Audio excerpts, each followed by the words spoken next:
Greetings fellow guitar travellers, it's Rowan J Parker here with a brand new episode of I Love Legato, bringing you the best in noodlesome left hand licks. And we've got a belting lick for you today as ever, but before we show you the lick, I'd like to encourage you to have a look at my website, which is www.rowanjparker.com. Now, I'm not going to do an extensive plug for the website this time, the risk of boring you all to death. Suffice it to say, it's a great site. Most of the stuff on it is free, all levels catered for, from beginner to outrageous shred.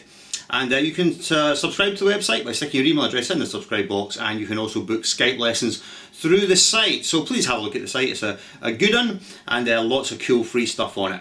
Alright, well let's get straight down to today's lesson, which is I Love Legato, more little some goodness coming straight up. Let's rock.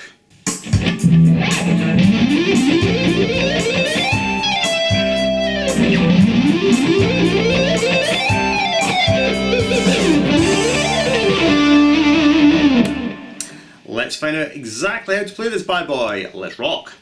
Okay, well this lick uses one of my favourite patterns, which is groups of 9 or non-uplets. Basically because it's very easy to play and you can get it face meltingly fast. So what I'll do is I'll show you the basic scale shape first of all, and then we'll show you the pattern that goes inside that. Alright, so let's dive in with the scale shape.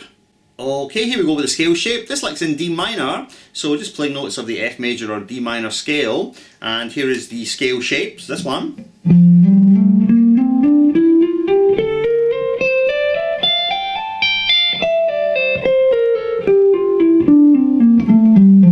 Which is a bit of a hybrid between two different 3-note per string patterns, but I'll just go ahead and show it to you. So starting on low E13, it's 13, 15, 17, then A, 13, 15, 17, D, 14, 15, 17, G, 14, 15, 17, and then B, 13, 15, 17, and then high E again, 13, 15, 17. And the digitation is all very simple, it's just the fingers 1, 2 and 4, so that's what makes it very easy for the left hand. And it's just a great scale for messing around with, just for doing general noodles with. I'll just demonstrate a little bit.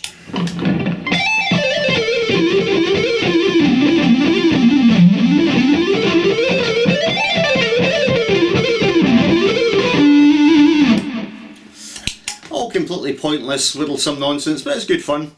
So that's the scale shape. Let's look at the non-uplet pattern now. Okie dokie, let's look at the group of 9, the non-uplet pattern. Very simple to play. Here it is at a much reduced tempo.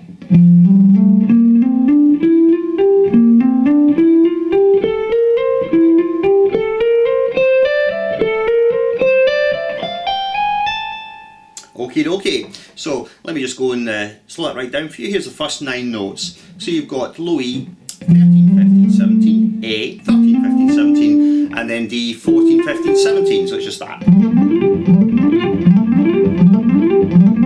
Alrighty. And the next group of 9 starts on the A string. So it's A, 13, 15, 17, D, 14, 15, 17, and G, 14, 15, 17. So this one.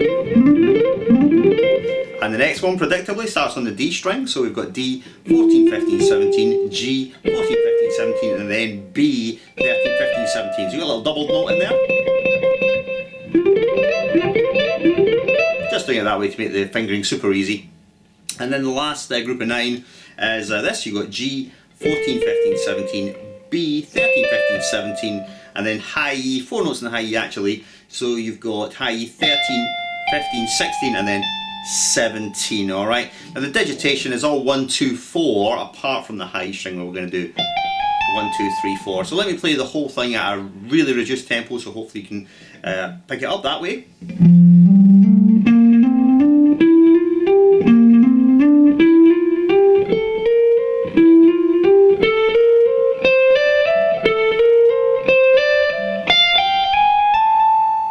Alright, now I'm not going to show you the little things I played afterwards, they were just sort of extemporised or improvised, so I'm sure you can try and pick them up yourself. It doesn't really matter, the actual line is this.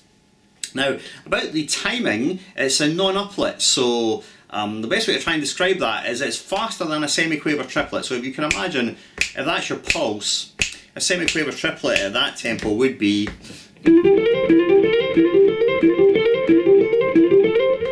And how you get non-uplet is basically imagine dividing the pulse up into triplets, 8th note triplets. Ba da da da da da da da da da da da. Then on each eighth note triplet, squashing in 3 notes, and that's how you would get 9 against the time. So that would sound like this: 3, 4.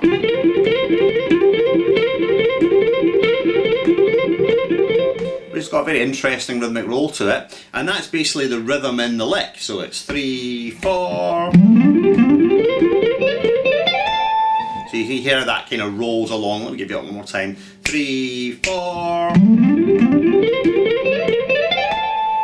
And the tempo on the drum machine is 115 BPM, just to really make it sound ultra mega quick. So it's a nice way of doing this 3-note per string legato and getting away from the perennial semi-quaver triplet biddly biddly biddly biddly biddly biddly thing that you always hear, biddly biddly biddly biddly biddly, get into sort of different rhythmic effect with the 9s. Okie doke, well I think that just about wraps it up. I'm going to show you one more thing, however, the little run I played at the very end, since that's quite cool as well, so let's show you that. I'm just going to show you the run that I did at the end, even though it was just extemporised, because I know that some of you are going to ask about it anyway, so I'm just going to show it to you. It's basically a 4-note per string D minor or D Aeolian shape, which uses my favourite 4-note per string shape, because it's not very difficult, which is tone, semitone, tone, and the line is just this.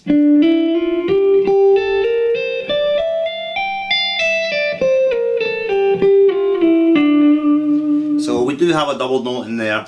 We've got G, 7, 9, 10, 12, and the notes being D, E, F and G. And then on the B string, frets are B, 8, 10, 11 and 13, and so we've got a double G note with G, then A, then B flat and C. And then on to the high E string, we've got 10, 12, 13 and 15, which is D, E, F and G. So it's D minor or D Aeolian, and I think the way I articulated was, I think I picked the first note of each 4 on the way up, and then I think on the way back, I can't remember whether I picked anything or not, let me see.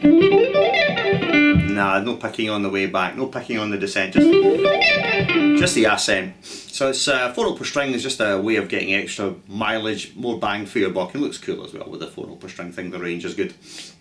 Alright, well I think that concludes the teaching of this lick. We'll just do the wrap up.